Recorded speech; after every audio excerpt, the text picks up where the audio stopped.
Observe. The primary cause of suffering almost never lies in what happens outside.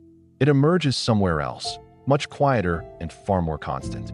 It arises in the way you interpret what happens, in the automatic thought that appears before you even realize you are thinking. And this is the point almost no one notices. There is a voice inside your head, but it does not present itself as a voice. It presents itself as you, as if it were your identity, as if every sentence it produces were an absolute truth about who you are, what you should do, and what is happening around you. And because of this, almost no one questions it, because everyone is hearing the same thing all the time. And when something is constant, the brain stops recognizing it as strange. It calls it normal. So you grow up believing that thinking is simply being. That mental activity is your identity. And while this happens, you do not notice the most important thing.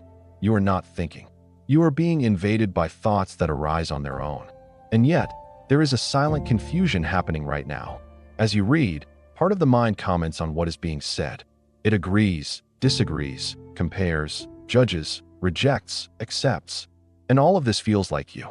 But it is not. This identification creates a profound phenomenon. You stop being the observer of experience and become the mental experience itself. And at that moment, life is no longer lived directly. It becomes constantly interpreted. And constantly interpreting reality creates an inevitable side effect, inner exhaustion. Because thought never stops. It relives the past, simulates the future, distorts the present. It is never here. It is always somewhere else. And yet you live inside it. This creates a state of inner separation, a kind of invisible tension. And over time, this tension becomes so familiar that you no longer notice you are trapped in it. Eckhart Tolle describes this as total identification with thought, a state in which the mental flow takes control of your sense of self.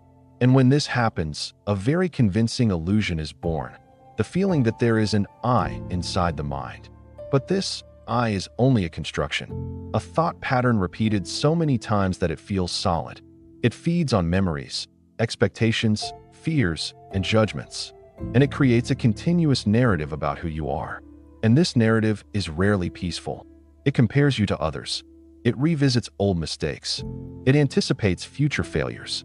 It creates images of threat where no real threat exists. And little by little, you begin to live inside this mental construction as if it were the only possible reality.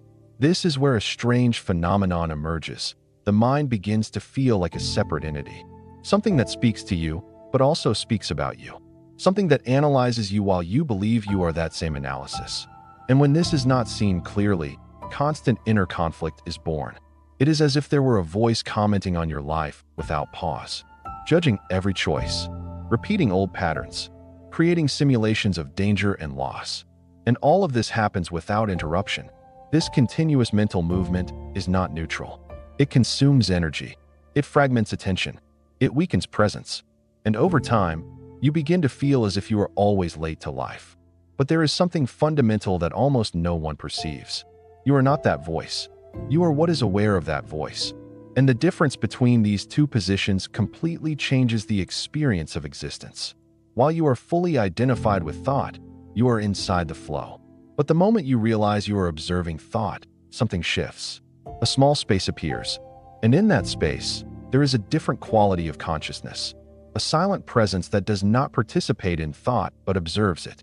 At first, this space is almost imperceptible. It lasts seconds, but it exists. And simply noticing it is already a rupture in the habitual pattern of the mind. Because the mind does not like being observed. When it is seen clearly, it loses strength. It slows down. It stops operating automatically. And this opens a completely new possibility. The possibility of existing without being carried away by every thought. When you begin to observe, something surprising happens. Thought does not stop, but it no longer traps you with the same intensity. It continues to arise, but it no longer defines who you are in that moment. And this reveals a deeper truth. There is consciousness behind thought, a presence that does not change when thoughts change, a perception that remains even while everything else shifts. And as this perception begins to stabilize, something very subtle happens. You begin to notice a space between you and the content of the mind. And in that space, there is no conflict, no tension, no narrative. There is only presence. And this presence does not depend on anything external. It does not need approval. It does not need results. It does not need control. It simply is.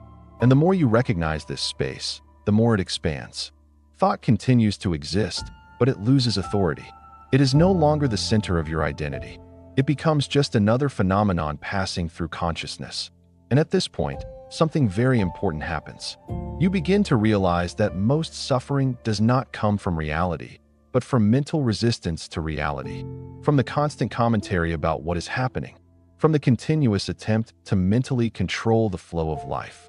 When this mechanism is seen clearly, it begins to lose strength, and a new feeling emerges, a kind of inner silence that does not depend on circumstances. This silence is not empty in a negative sense. It is full, it is alive, it is conscious, and within it exists a form of intelligence that does not come from thought, an intelligence that perceives directly without analysis.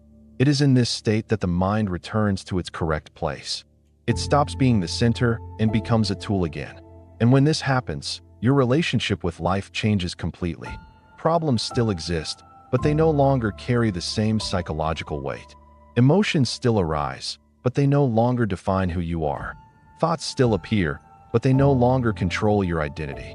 And then something even deeper begins to emerge. A continuous sense of presence, not as an effort, but as recognition. The awareness that behind everything that changes, there is something in you that does not change. Something that observes. Something that remains. Something that was here before any thought and will still be here even when thought disappears. And in this recognition, the inevitable question arises quietly, almost inevitably. If you are not your thoughts, who is it that observes them?